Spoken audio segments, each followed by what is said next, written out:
vamos a dar continuidad al tema pasado, la madurez en la personalidad, en los aspectos de la afectividad y la sexualidad del hombre, la madurez de la voluntad, la madurez en el sentido moral y la madurez en la dimensión religiosa del hombre. El siguiente aspecto sería la madurez afectiva y sexual.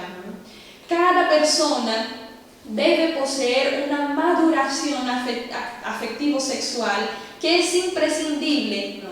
Y que va siempre acorde a su edad. No se puede exigir de alguien una maduración en el aspecto afectivo y sexual que sea superior a la edad que tiene. Y conforme el hombre va madurando naturalmente en su edad, necesariamente va madurando, ¿no?, su capacidad de comprenderse a sí mismo, comprender su capacidad de amar y de madurarla hasta llegar al amor oblativo y al amor de amistad, es decir, al amor desinteresado, ¿no? Ese es el objetivo, o en eso se resumiría, se puede decir, la madurez afectiva y sexual, ¿no? El primer elemento de este aspecto de la madurez de la personalidad del hombre es el reconocimiento y la aceptación de la propia sexualidad, y sería, en fin, básicamente el comprender la propia condición de varón o de mujer, ¿no?, que equivale a la armonía de la conciencia psicológica, es decir, de cómo uno se percibe ser.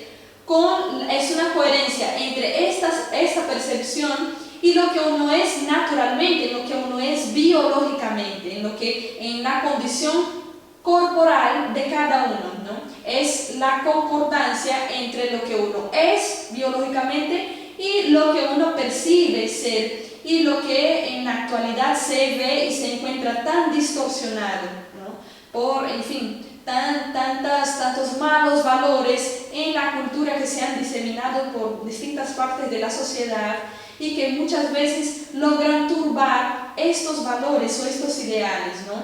Lo que uno es y lo que uno se percibe ser completamente distintas una noción de la otra, ¿no?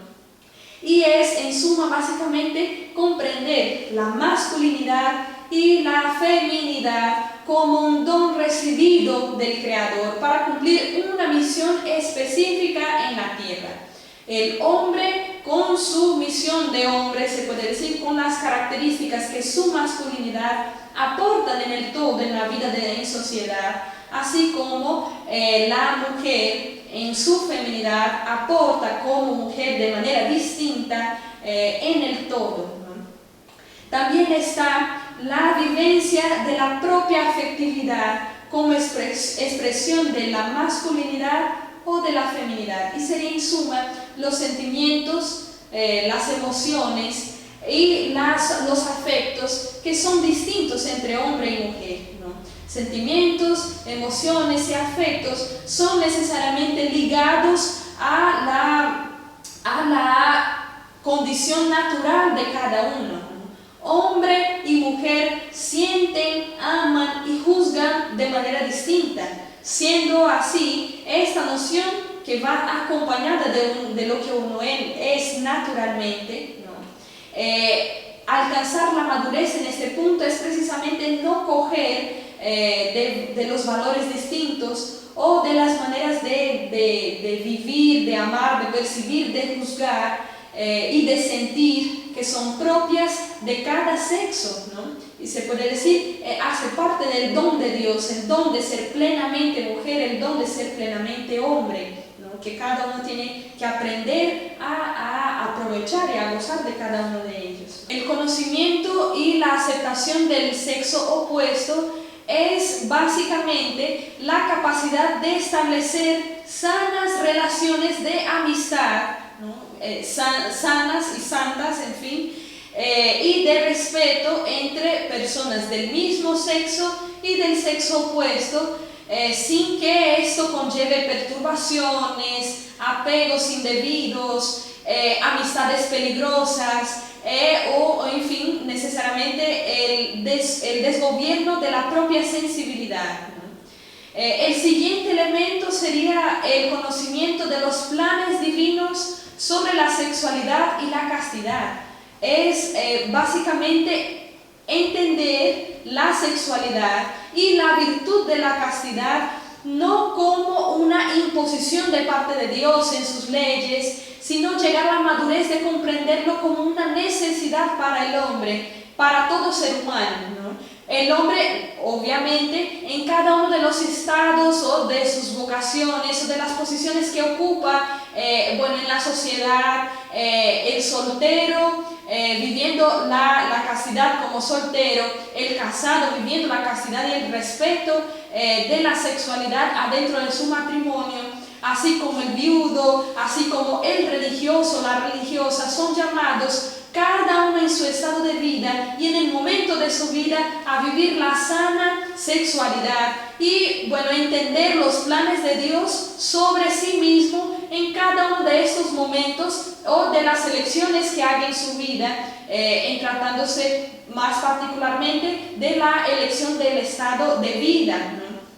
También está el elemento del autocontrol, ¿no? Es básicamente la madurez de aprender a controlar o a dominar los instintos y no dejar que estas esferas se cambien, se truequen, ¿no? Que el instinto gobierne el hombre y someta la voluntad del hombre, que es una potencia superior, y que la someta a, en fin, una inclinación más baja, se puede decir, ¿no? Es la madurez que el hombre tiene que adquirir en aprender a dominar el deseo de comer, el placer en el comer, el placer en el descanso, el placer también en el acto sexual, ¿no? En el caso de los casados. Y que cada uno de esos comportamientos que se delimitan, ¿no? Como la Iglesia nos enseña, en una virtud como la templanza, como la prudencia, como la continencia, la misma castidad, ¿no? También la madurez se encuentra en la castidad elegida, que es uno de los elementos de la madurez afectivo-sexual, que es la explícita elección libre de la castidad, ¿no? Muchas veces, el mundo y sus valores invertidos imponen muchas veces el concepto, los malos conceptos de que los estados de vida son acompañados de imposiciones vanas o desmedidas de la castidad, ¿no? Muchos entienden la castidad vivir en el matrimonio, que se traduce en la fidelidad entre la pareja, en los dictámenes morales que la Iglesia nos enseña para respetar la dignidad de cada hombre, de cada mujer, adentro del acto sexual, ¿no? Muchos entienden estas leyes morales que nos ayudan a guiar nuestro bien vivir, ¿no? Como hombres racionales que somos, como una imposición injusta o como una privación de la libertad del hombre, ¿no? Y por lo tanto muchos casados viven la castidad matrimonial más bien como una imposición injusta que les coarta de alguna manera la libertad. Así como muchos entienden el estado de vida religioso, la vida sacerdotal, la vida religiosa y el celibato y la castidad que a través de un voto, de un compromiso se asume en la vida religiosa como una vana imposición o, en fin, como una limitación de la verdadera libertad del hombre. Y lo que la Iglesia nos enseña a abrazar como una verdadera libertad, el justo opuesto, el hecho de que el hombre libremente y en nombre del amor verdadero, que hoy en día se ha distorsionado tanto en su acepción verdadera, ¿no? Significa el libremente elegir la castidad por el reino de los cielos, pero también por un reconocimiento de la dignidad del otro y propia, ¿no? Y que no tiene por qué delimitarse adentro de un acto sexual desordenado, guiado por instintos sin límites o sin freno en sí mismos, ¿no? Y la madurez afectiva y sexual alcanza su cumbre precisamente en este elemento, ¿no? El elemento del amor oblativo, lo que podríamos llamar, ¿no? La capacidad madura de donarse a sí mismo sin esperar nada a cambio, como nos enseña el mismo Señor nuestro Señor Jesucristo, ¿no? Bueno, es el amor plenamente vivido y las limitaciones de la vida conyugal, en fin, las obligaciones adquiridas en la vida religiosa, ¿no?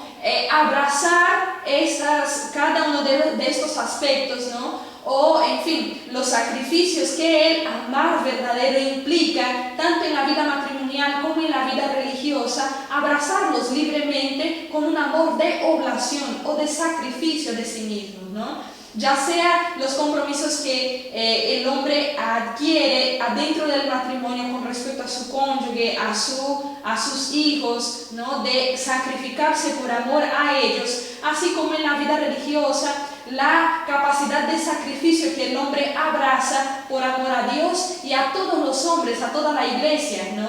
El amor oblativo es nada más que la capacidad de entrega, o en fin, implica necesariamente el salir de sí mismo sin esperar nada a cambio, que en fin, el amor que Dios ya nos ha manifestado, ¿no? Y que debe guiar cada uno de los ámbitos de nuestra vida como seres humanos, ¿no? También está la dimensión volitiva de la madurez en la personalidad del hombre, es decir, la madurez en la voluntad, ¿no? La voluntad es la facultad superior del hombre, es la facultad fundamental del ser humano, ¿no? Por ella nos movemos y ella mueve nuestras potencias, incluidas, en fin, la inteligencia, la misma voluntad, ¿no?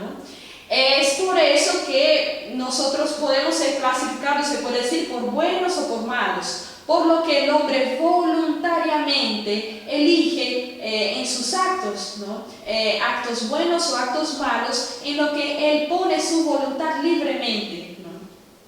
Y bueno, uno de los elementos de la madurez volitiva y de la madurez en la voluntad es la madurez y la libertad, ¿no?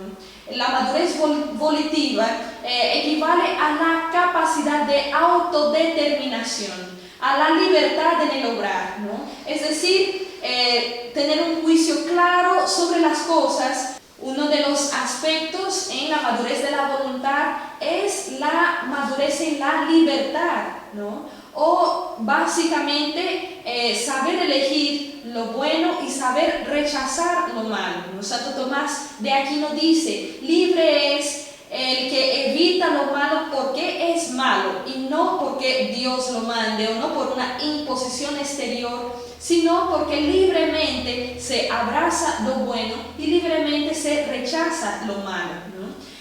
El siguiente elemento de la madurez en la voluntad es la asimilación de los motivos. La madurez volitiva de una persona, en fin, se revela en suma en la calidad de los motivos que los mueven, ¿no?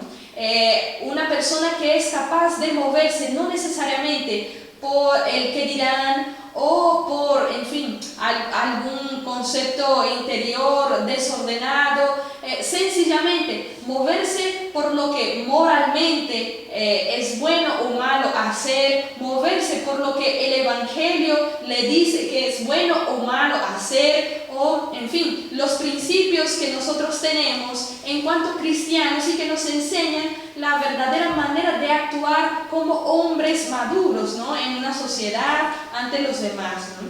La persona con la voluntad madura se mueve por motivos serios, motivos sopesados y acordes a su propia alma, ¿no? Es, por ejemplo, aquellas personas que comprenden que la fornicación, es decir, el sexo afuera del matrimonio, constituye un pecado mortal, pero que no son capaces de decir que no a su pareja, a su novio, en fin, a esta persona con quien quizás establezca una unión libre por un respeto humano o por en fin, el la misma vanidad o la lujuria, ¿no? Por el hecho de experimentar el placer desordenado en este acto sexual que no está adentro del sacramento del matrimonio, no es capaz de poner límites y de tomar ciertas decisiones en este sentido por motivos que son inferiores a la decisión en sí, ¿no? Trátase aquí de un pecado mortal que es la muerte del alma en sí mismo, ¿no? Un mal un mal moral que siempre es mucho mayor que un mal físico o que, en fin, una privación, se puede decir, de algo que es temporal, pero que se refleja en un bien eterno, un bien del alma, ¿no? Trátase aquí de abrazar lo que se debe abrazar y rechazar lo que se debe rechazar, ¿no? Por los verdaderos motivos que nos deben mover, sobre todo en nuestra vida cristiana, ¿no? También está aquí la noción de la responsabilidad, y este es un elemento importantísimo en la madurez de la voluntad. La responsabilidad es una expresión de madurez en la voluntad. El hecho de que el hombre pueda realizar ciertos actos y tenerlos como deberes o como cosas que se nos han encargado y sobre las cuales debemos responder de manera responsable y asumir con las consecuencias buenas o malas de lo que yo hago. Es decir, como en el ejemplo de una empresa que es gerida por una persona en particular, que si no hace bien su deber, puede hacer con que todo un sector o que toda la empresa no prospere, ¿no? O que todo un sector no llegue a una meta en específico por una negligencia.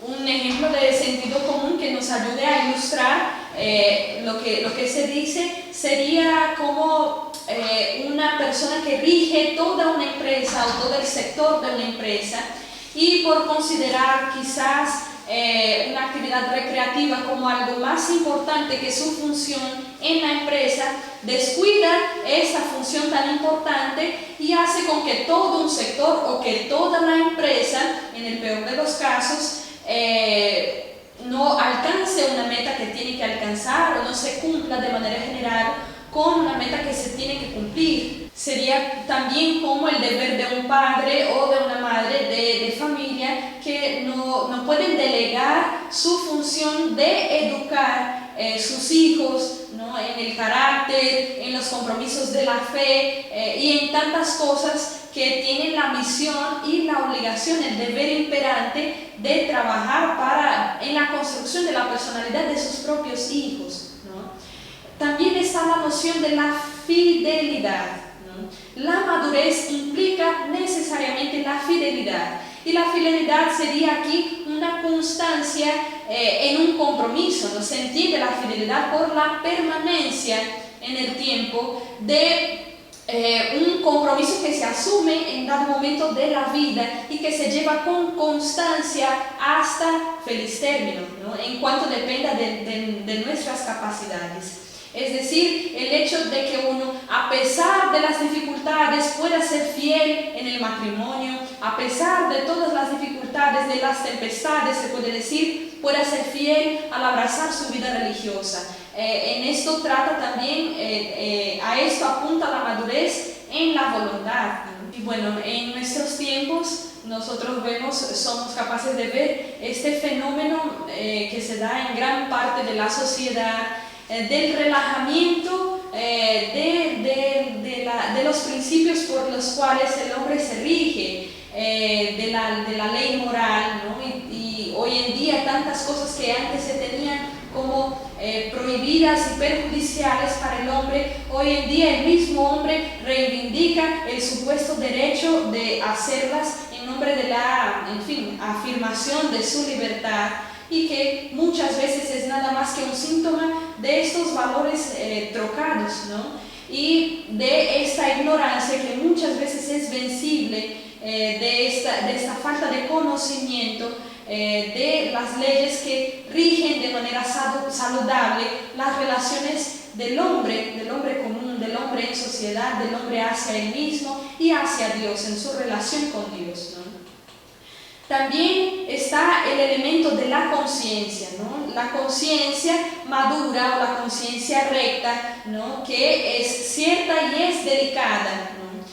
La conciencia recta en cuanto juzga de manera buena, de manera sana, lo que es bueno y es sano hacer, y juzga de manera mala lo que es malo de hacer, lo que es, por ejemplo, un pecado, lo que hiere, por ejemplo, una ley civil, o lo que hiere los compromisos matrimoniales que ha abrazado, y puede regirse en nombre de esta conciencia sana, de esta conciencia limpia en sus conceptos, en lo que es bueno o malo hacer, ¿no? Básicamente, y sabe, bueno, la madurez en la conciencia es lo que hace con que el hombre sepa medir la gravedad de las cosas y actuar conforme estos principios, ¿no? La conciencia enferma, se puede decir, tiende a dos extremos, ¿no?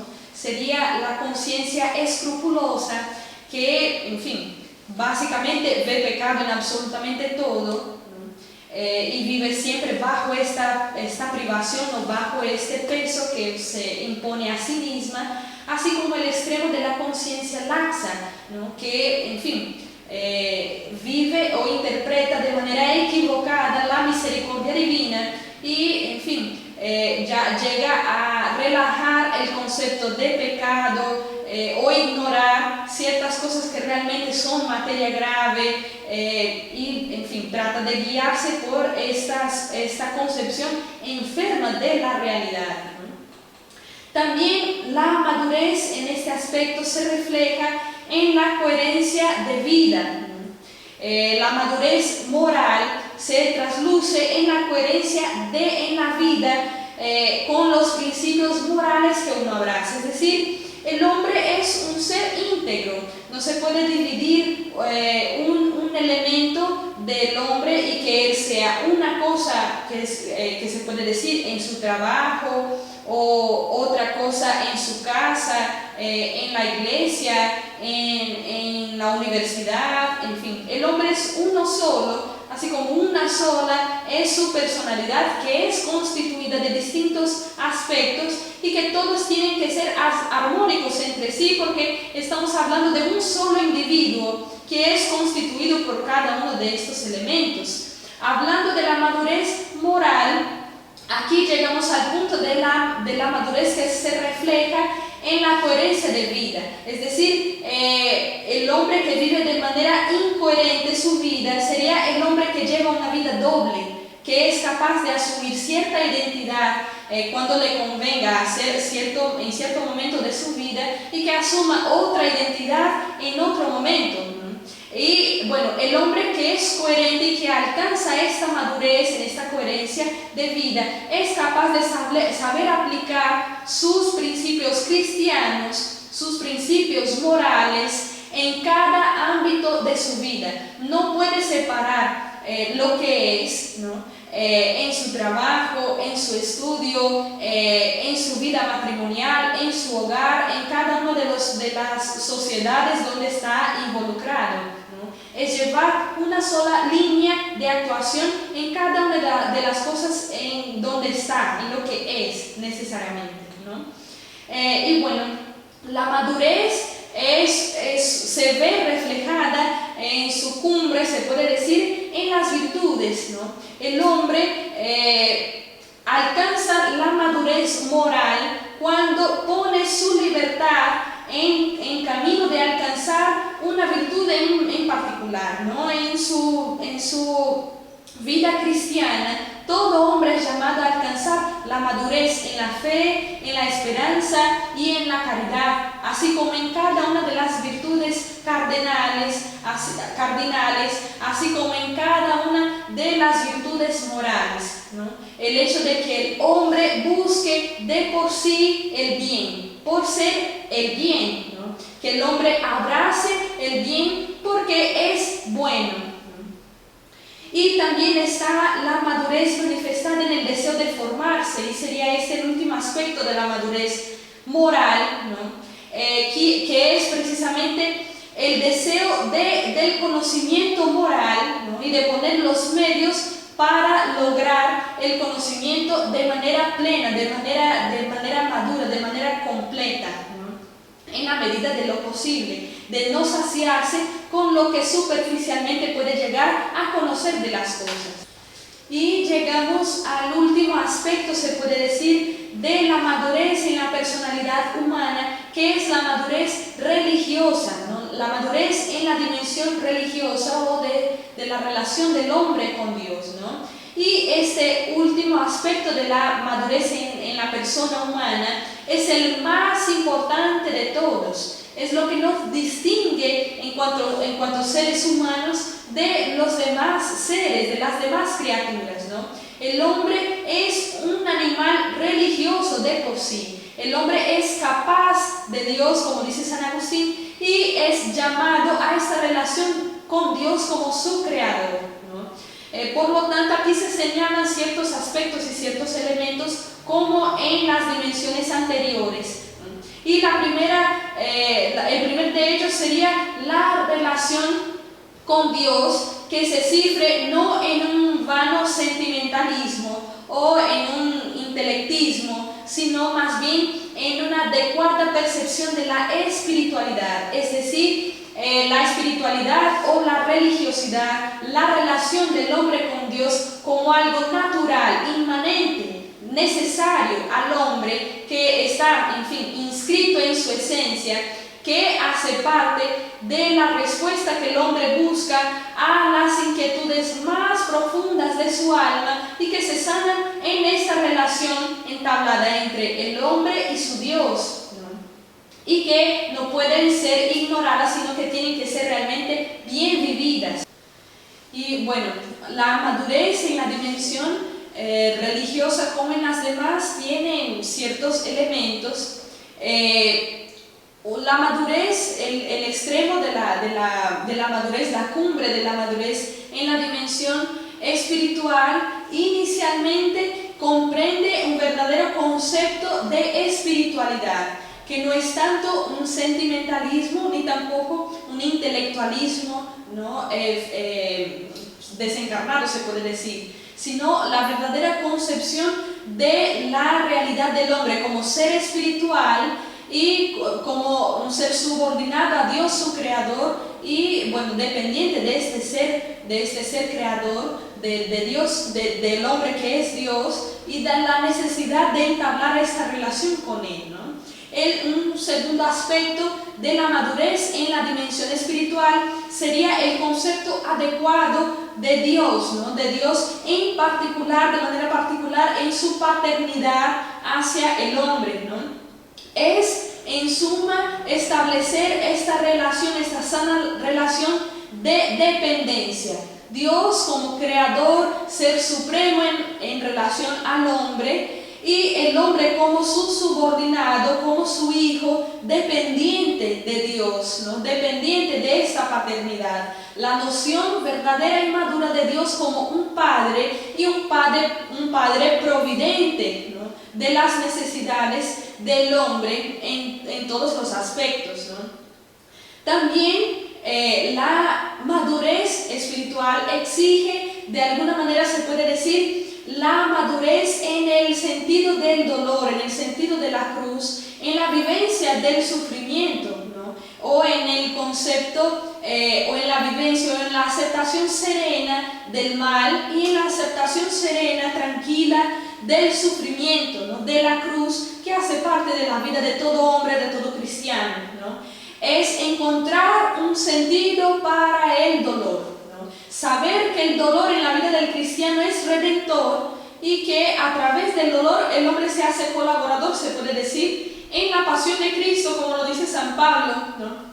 Que dice de sí mismo que tratará de vivir lo que hizo falta a la pasión de Cristo, en un sentido de considerar a Cristo como cabeza de la iglesia, y que Él como cuerpo, como miembro de este cuerpo místico, miembro de la iglesia, no puede comprender su vida de unión con Dios separada de la cruz, que este Dios, que es su cabeza, la ha asumido, ¿no? Es la manera sana de mirar los episodios que hacen parte de la vida del cristiano, de todo hombre, los episodios de enfermedad, de muerte, los episodios de desgracias, de eventualidades que uno no espera, pero que es llamado a vivir y a aprender y a vivirlos de manera sana y bueno, de manera redentora también, porque el sufrimiento, como nos lo enseña el catecismo de la Iglesia y la sana doctrina, es redentor en la vida de todo cristiano, ¿no? También el aspecto de la madurez en la religión, en la dimensión religiosa, también comprende la virtud de la religión en sí. La religión es una virtud, conforme nos lo enseña Santo Tomás de Aquino, que hace referencia a la virtud cardinal de la justicia, que significa decir dar a cada cual lo que le corresponde. En este sentido, la religión es la virtud que busca con que el hombre dé a Dios lo que le es debido, el culto que le es debido, ¿no? Y de ahí nacen unos aspectos de la virtud de la religión ejercida en la vida de cada individuo. Son, por ejemplo, el alimentar el cultivo de la oración, una vida de oración coherente, continua, no responsable, también con el sostenimiento económico de la vida de la Iglesia, de los compromisos que la Iglesia asume, ¿no? Como el compromiso con las obras apostólicas. También el celo apostólico en lo que cada uno puede aportar, ¿no? en una misión, en una obra de misericordia, en lo que puede contribuir a un grupo, a un movimiento, a su parroquia, ¿no? Es la conciencia de este compromiso apostólico, de este compromiso como cristiano, que hace parte del hábito o de la vivencia de la virtud de la religión, ¿no?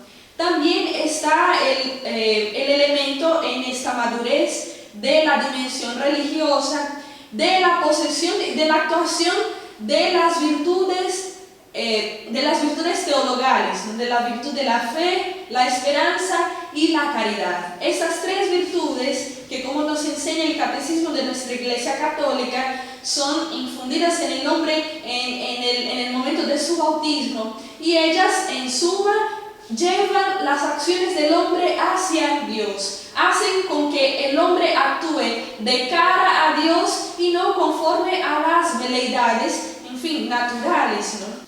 Y bueno, lo que se puede definir como el último aspecto de la dimensión religiosa sería la madurez religiosa, que exige capacidad intelectual para forjar una cultura religiosa, es decir, la capacidad de buscar formarse en la fe, de no huir a ciertas lecturas, a ciertos aspectos de la formación cristiana que sean más densos, con el fin de construir el edificio de su vida de unión con Dios sobre bases sólidas. Es decir, muchas veces puede uno esquivarse de lecturas como Santa Teresa de Jesús, San Juan de la Cruz, ¿no? Que son realmente asequibles a todo cristiano, se puede decir, y que son necesarias porque son santos nombrados por la misma Iglesia,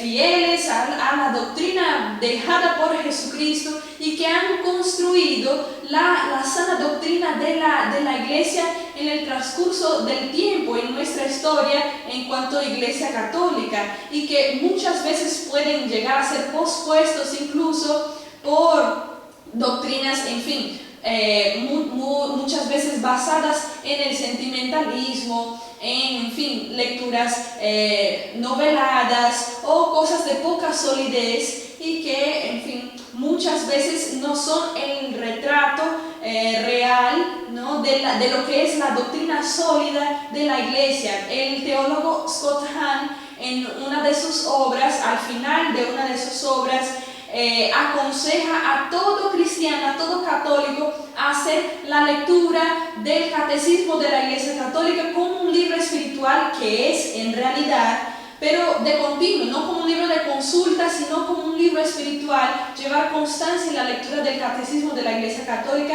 para entender qué dice la Iglesia necesariamente de puntos importantísimos y esenciales de nuestra fe que muchas veces están a nuestra mano y que por cualquier condición los posponemos, podemos llegar a posponerlos, ¿no?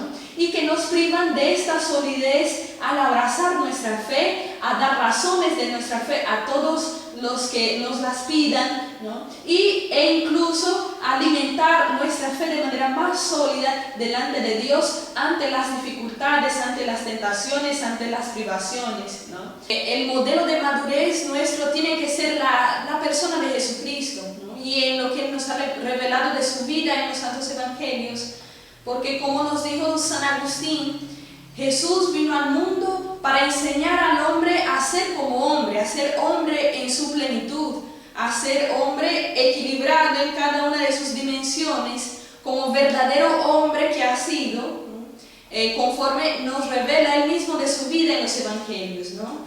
En la dimensión intelectual, ¿no? La madurez de nuestro Señor se revela más que todo en la manera de profundizar o de llevar a sus discípulos a profundizar la ley mosaica, la manera como nuestro Señor hacía con que entendieran la ley antigua y la ley nueva que Él iba a fundar en su propia persona, ¿no?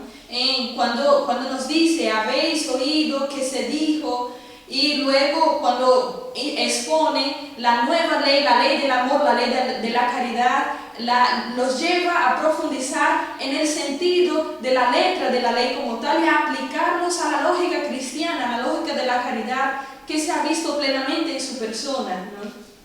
También es impresionante y se manifiesta la madurez de nuestro Señor en la manera como ha sido capaz de hacer entender a los discípulos tantos conceptos tan grandes, en frases tan pequeñas, en ejemplos comunes tan concretos, los ha llevado a entender la realidad de la gracia, de su filiación divina, de la misericordia, de la paternidad de Dios hacia nosotros, la realidad de la providencia, a través de parábolas, elementos de sentido común, hacía entender y hacía comprender a los discípulos cada uno de los elementos que son clave, que son la base de nuestra fe, así como para llamar, para hacer entender el llamado a cada uno de ellos, los llama y hace con que, en fin, rudos pescadores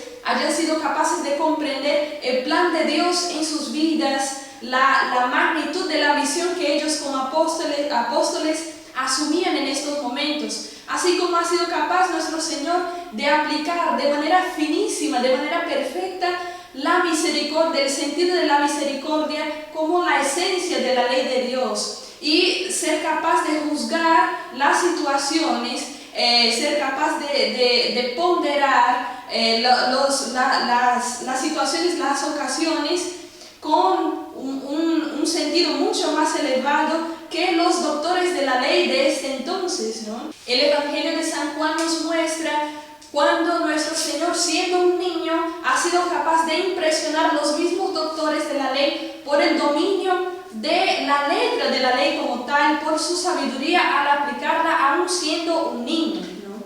También nuestro Señor sabía apelar para las imágenes vivas, para los ejemplos, en fin, de sentido común, y para hacer con que los oyentes, la gente que lo seguía, gente sencilla, que muchas veces no tenía el mismo contacto con la ley que los mismos doctores de la ley, para hacer comprender, hacer ver cada uno de estos conceptos como el soplo rápido y misterioso del viento, como nos lo enseña en el Evangelio de San Juan, capítulo 3, versículo 8, y enseña ahí nuestro Señor la presencia de Dios en todas partes, ¿no? Así como la figura del lenguaje de que se utiliza para hablar a la samaritana, un lenguaje que a la vez es muy elevado, pero a la vez muy sencillo.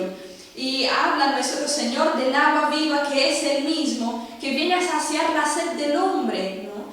A tal punto de que esta mujer, que antes, en fin, no tenía contacto con la profundidad de la ley hasta el encuentro con Jesucristo, ha sido capaz de mostrar un deseo de llenarse de esta agua viva que él le enseñaba directamente a ella en esta ocasión, ¿no? También nuestro Señor muestra una madurez finísima en su imagen propia, en la aceptación de sí mismo, se puede decir, aunque Él no haya hablado literalmente de sí mismo o dado elementos en primera persona de su madurez en este punto, su trato, sus discursos lo manifiestan de manera perfecta, ¿no?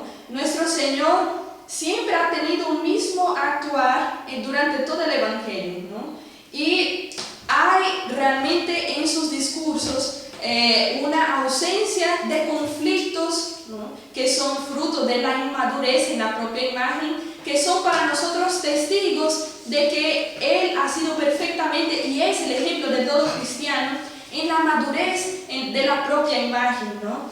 Nuestro Señor tenía un sentido claro del dolor, así como un sentido claro de la cruz o de su misión en la tierra. Tanto así que nunca ha mostrado en ningún momento el deseo de abandonar su misión o de abandonar la cruz, ¿no? O nunca ha tenido Jesucristo una actitud desesperada delante de su misión, realmente delante del dolor que le reservaba en su pasión, que reservaba su pasión.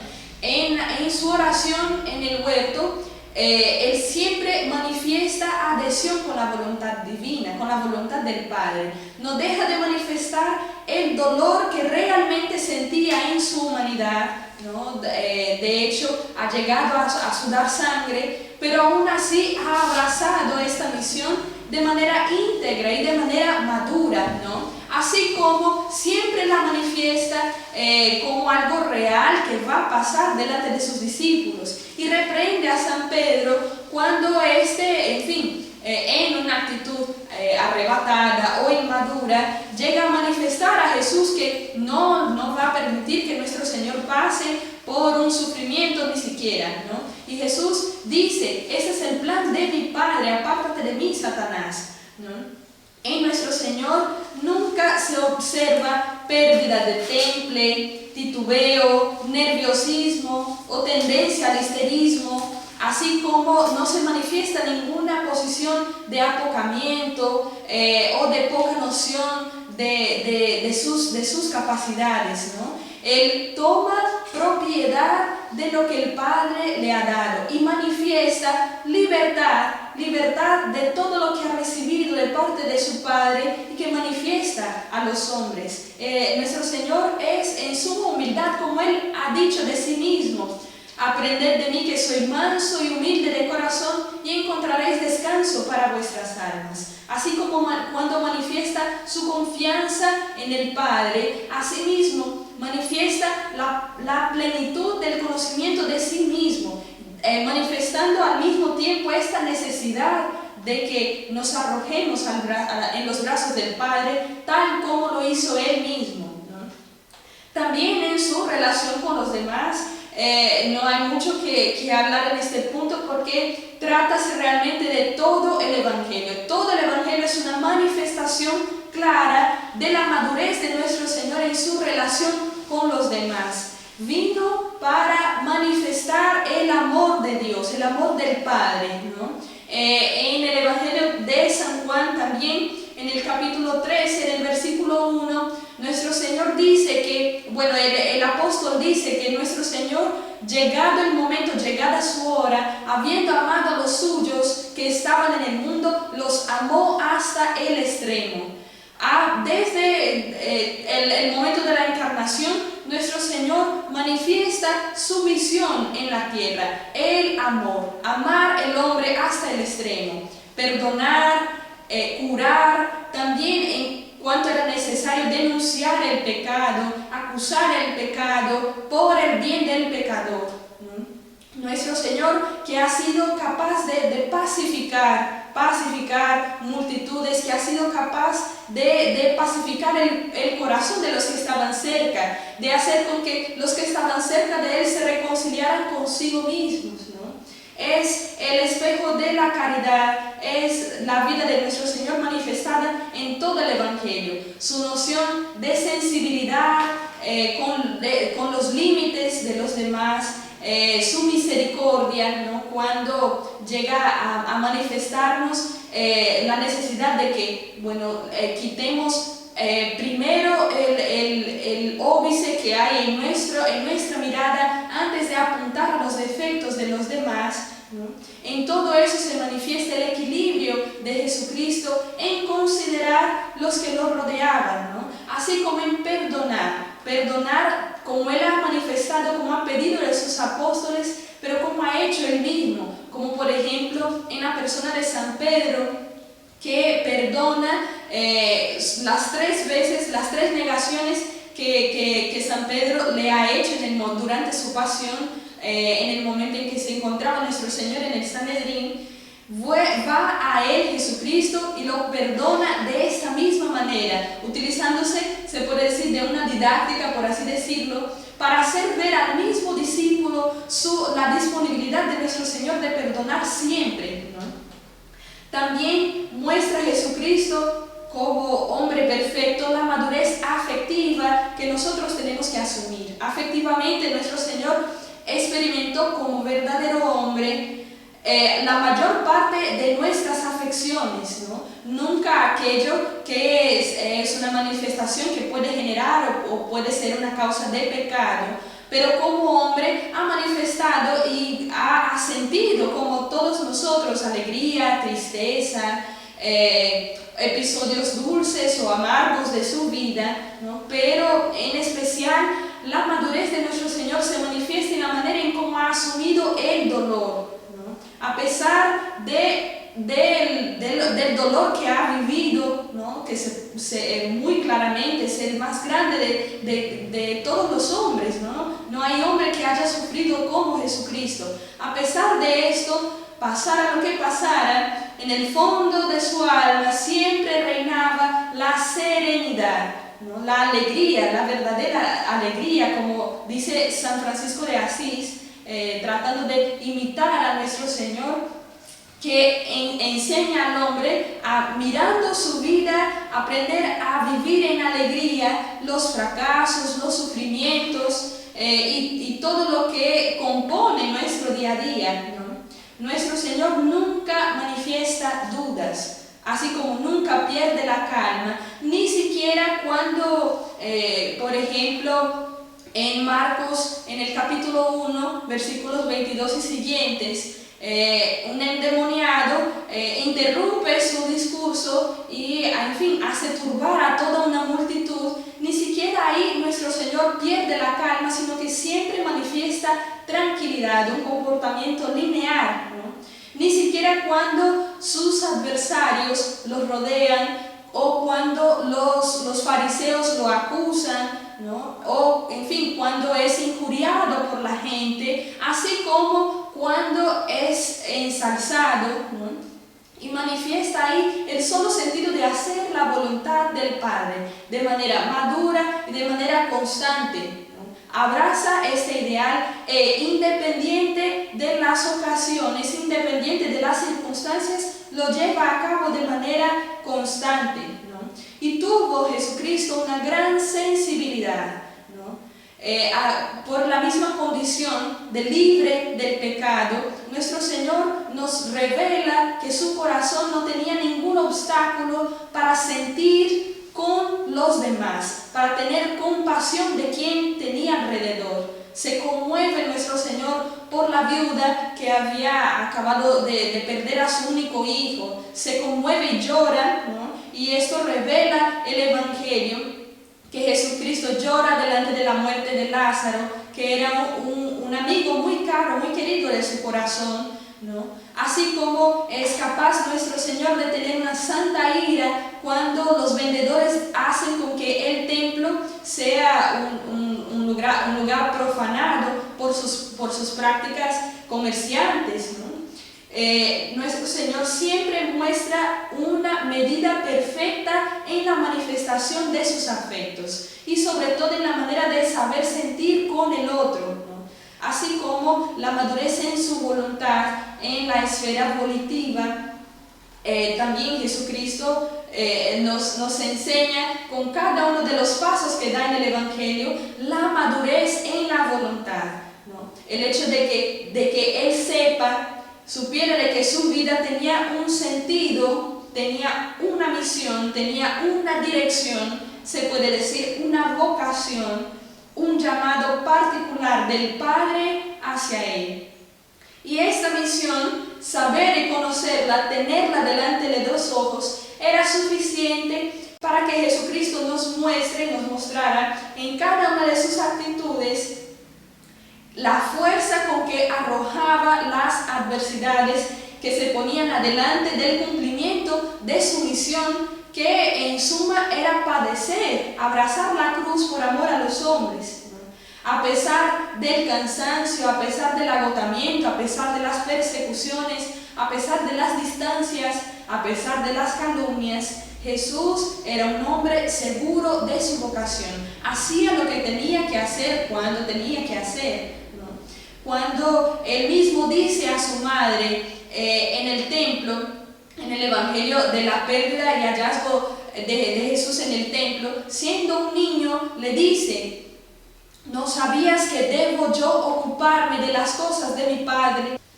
Asimismo, al final de su vida, cuando en lo alto de la cruz, su última palabra también, como nos revela el Evangelio, nos dice: todo está cumplido, ha llevado su misión a buen término, ¿no? Se puede decir, ha culminado su vida en la tierra, ha llegado a la cumbre de su misión, que era hacer la voluntad del Padre, amando a los hombres, abrazar su cruz, ¿no?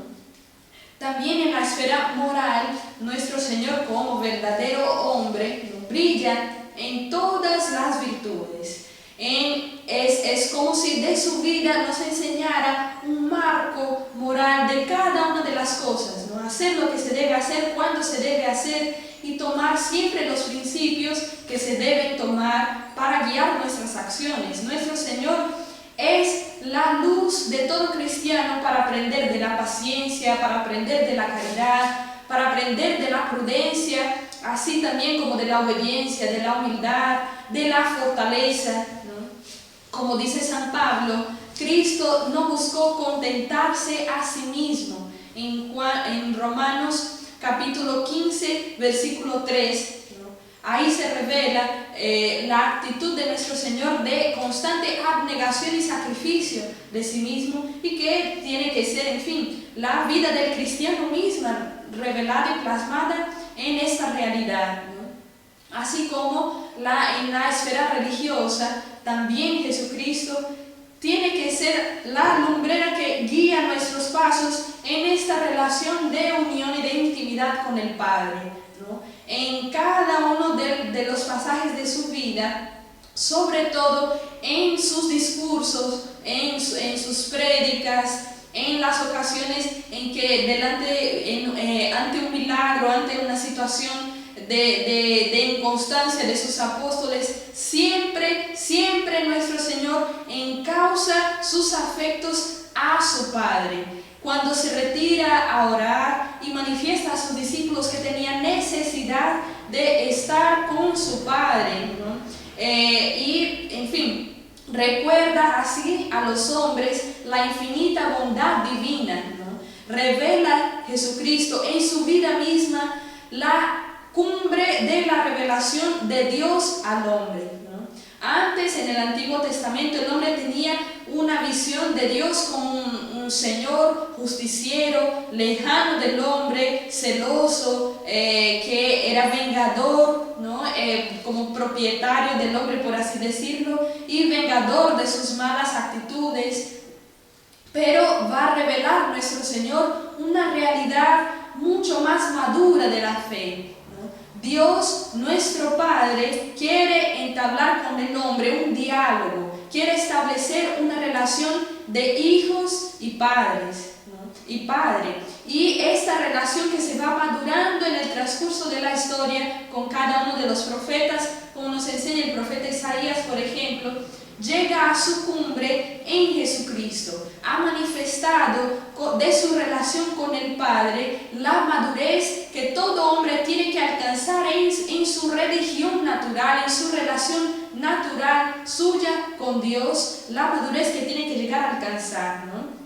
Cuando dice Jesucristo al joven bueno, al joven rico, ¿no?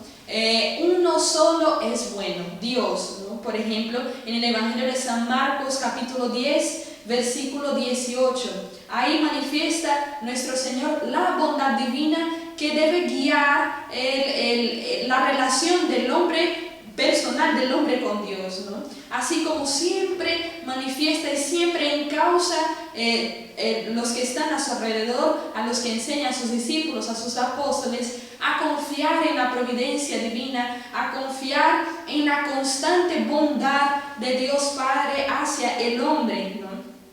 Y en fin, la virilidad de su relación con Dios se manifiesta de manera singular en los diálogos íntimos con el Padre Celestial, como nos manifiesta, por ejemplo, también en el Evangelio de San Juan, de los capítulos 13 en adelante, ¿no?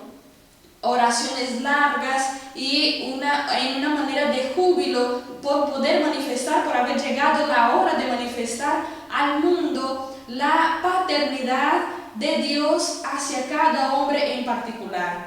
Ha sido la vida de nuestro Señor en cada una de las esferas del hombre que constituyen la personalidad del hombre, realmente una lumbrera para cada una de nuestras acciones, ¿no? Así que, en fin, terminado esta formación de hoy día, ¿no? De la madurez en la personalidad, pidamos a nuestra Madre Santísima, Madre del Verbo encarnado, del Verbo de Dios, la gracia de hacernos verdaderos devotos del Evangelio, verdaderos devotos de la vida de Jesucristo, que nos enseña esta madurez en cada una de nuestras acciones y sacia la sed que todo hombre tiene de alcanzar esta perfección para llegar más cerca de su Padre, para depender y confiar de manera cada vez más plena en Él.